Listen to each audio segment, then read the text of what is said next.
operation, and I'm going to attempt to explain all of them in a record time. So, we've assembled the form.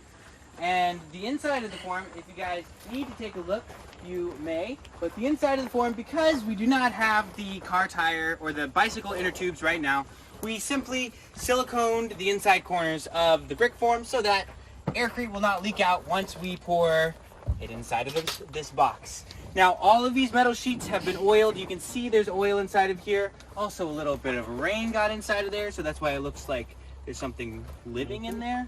Just water and oil.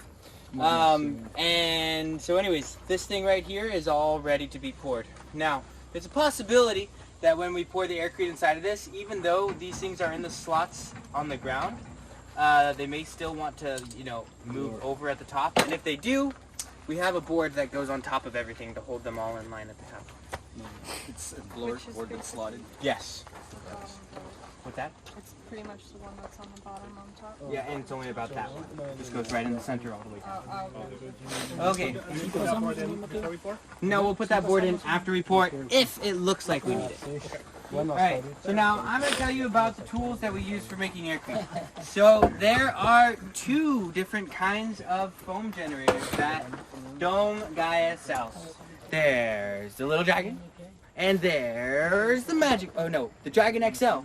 And they're pretty much XL 2003.0. Sunday. Alright, and I'm going to tell you a little bit about the inner workings of this. Pretty easy machine to make yourself if you're that kind of person. If you don't want to buy it from us, that's perfectly fine. You need a high pressure water pump. This one pumps 1.5 gallons a minute. And you need... So this high pressure water pump has a suction line. The Little Dragon is made to fit on top of a 5-gallon bucket. And so that's the main difference between the Little Dragon and the Dragon XL. This one fits on a 5-gallon bucket, and you kind of have to jimmy rig it. As you can see, the suction line comes out here and connects to this big reservoir. You have to jimmy rig it to put it on a bigger reservoir. And the other difference is that the Little Dragon has what's called a solenoid valve, which is a little box that when you give it electricity, it's a valve that opens, and when you turn the electricity off, the valve closes. So when you flip this black switch, the air turns on and the water pump turns on at the same time. On the Dragon XL, you have to do it manually. Alright, now starting again. Alright, so there's a water pump. Now this water pump is connected to this trash can right here. This trash can has soap and water and glycerin inside of it. Which quantities, I will tell you later. But there's a little valve down here. Can you see the valve? If the valve is sideways like that, soap and water is going to stay inside of this bucket. If the valve is turned so that it's in line with the hose, now we have some flow going on. Alright, so this pump sucks the soap and water up inside of it, and then it comes up into the pump, goes around into this Y over here, and then we have soapy water traveling down this hose and through this thing, which we call the foam wand. It's a piece of PVC pipe that has stainless steel scouring pad. Stuff down inside is good for getting burns off of cast iron pans. And then we have an air compressor. So over there in the shed, there's an air compressor, and the air compressor is turned all the way up. It's a 1.5, no wait, it's a, I think it's a 2.5, wait, what is it? 2.5 CFM. Yes, so it's a 2.5 CFM, which means it pumps 2.5 cubic feet a minute, and that's kind of the minimum that you need to run the Little Dragon. It's one of the smallest compressors you can get. It's a little pancake, 6-gallon, $90 compressor.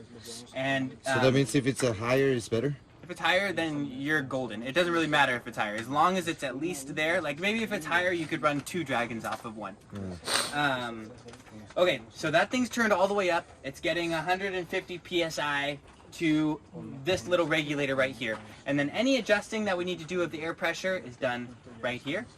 And then the air comes around, travels through the Y, and then we have not only soap and water traveling through this hose, but we also have pressurized air traveling through this hose.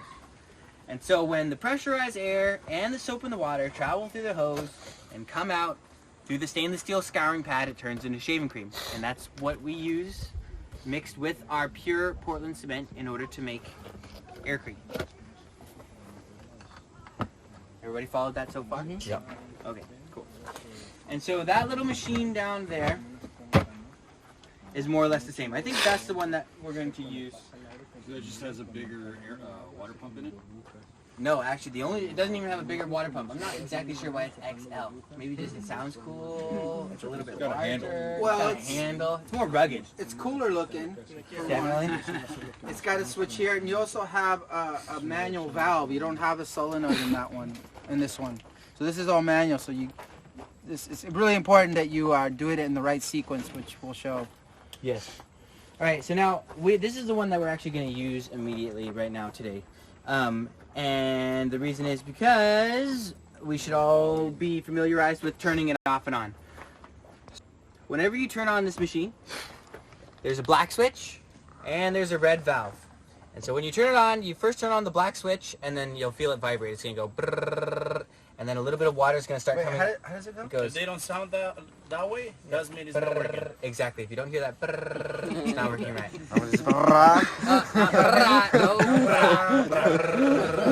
Alright, and then you know it's working good. Alright, and so you'll see a little bit of water come out the end of it, and once you see the water coming out the end of the foam wand, then you can turn this red valve, and then the air will start coming through, and then it'll turn into foam. And then when you turn it off, you go in the opposite direction. You turn off the red valve, and then you turn off the black switch.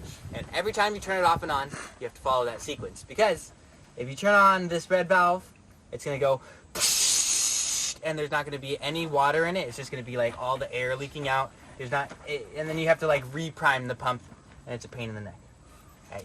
Pop quiz. Who remembers when you're turning it on, which switch goes on first? Black one. Correct. And then red one, and then when you're turning it off, reverse. Okay, cool. That one's made to connect to a bigger reservoir, so perhaps that's the reason why it's called the XL. Okay. Because this one sort of, like it's sitting on a 5-gallon bucket, and then there's a hose that goes into But the I larger mean, one. that hose could go into a bucket like that if you wanted to. Yeah. Does it always have the hose, or is it generally made to just take water out of the 5-gallon bucket? It's generally made to take water out of the 5-gallon bucket. So This you hose is short. kind of modified it. Yeah. Okay. Okay, now the other tool that we use is our handy dandy mixer, and we sell them on our website too. Now, there's all different shapes and sizes of mixers. I think that this shape of blade is the best shape of blade for what we're doing, mixing Aircrete. Seems to work really well to make a nice vortex and really get things mixy. The important thing about this mixer though is this extra PVC attachment. And this extra PVC attachment is made so that you can take this foam wand and stick it through this handle, stick it on there, and then the foam goes right into the blades. And so if you just pour the foam into the top of your Aircrete as you're mixing it up, all the dense cement is going to stay at the bottom. The top is just going to be foam, and then your bricks are going to collapse, and you're going to end up with it's just going to be a disaster. So it's really important that even if you don't get this mixer from us, that you make your own Jimmy rigged foam injector. That's what we call this piece right here, so that the foam gets injected directly into the blades of the mixer. Do you sell just the injector piece, or is it the whole rig together? We sell the whole rig together. Oh, okay. You might be able to like if you send a little email and say, hey, I just want the injector. Okay. But the thing about the injector is that it fits fits to that perfectly to this piece right here. So if you get a different kind of mixer, it might not work quite so well. All right, now when you're operating this thing, there's a few buttons and switches. On the left side, there is a dial where my thumb is. And if you turn the dial that way, it goes really slow. If you turn the dial like this, it goes faster. And then you might notice that there's a little thumb button right there, and that's the safety. And then there's a finger trigger right there. Click, click, click, click, click. So if I pull the finger trigger, it doesn't start. But if I push the thumb safety and pull the finger trigger, it starts to spin. It still doesn't start. Now, there's no electricity right now. But if there was electricity, it would start. All right, and so then as long as you're mixing, you just hold the trigger down, move it around, and get it all nice and mixed. There's another little switch, and it's right here. This is a gear shift. And honestly, I don't notice a difference between first gear and second gear on these mixers. The only time that I notice something happening is if it's not in gear. And somebody will grab it, and they'll pull the trigger, and they'll be like, I hear the motor running, I don't see the blade spinning, what's the matter? Check the gear. And if you just twist it, you'll feel it get into gear, and it'll start spinning. So what about the speed thing on the side? Speed thing on the side, usually I have it at max speed all the time. Okay, Put are there, it to 11. what's that? Put it to 11. 11. Alright, are there- Power! now, oh, this trash can right here is, or sorry, metal bucket. That was weird. What's that about? Just separating. No, it's magic. Alright, so this little bucket here is just so that when you have a dirty mixer, you have some place to set it where it's not going to pick up rocks and whatnot. Okay, It also keeps the cement from setting up on your blade because we want these blades to stay clean. We actually want this whole unit really to stay as clean as possible. Try not to get cement in here or water in here if you can. Please also, on the triggers, do not get cement on the triggers, okay? At all. I mean, you're going to get some in there because this shit starts splashing everywhere, but eventually this starts caking on and then it ruins the triggers and then these things just fall apart.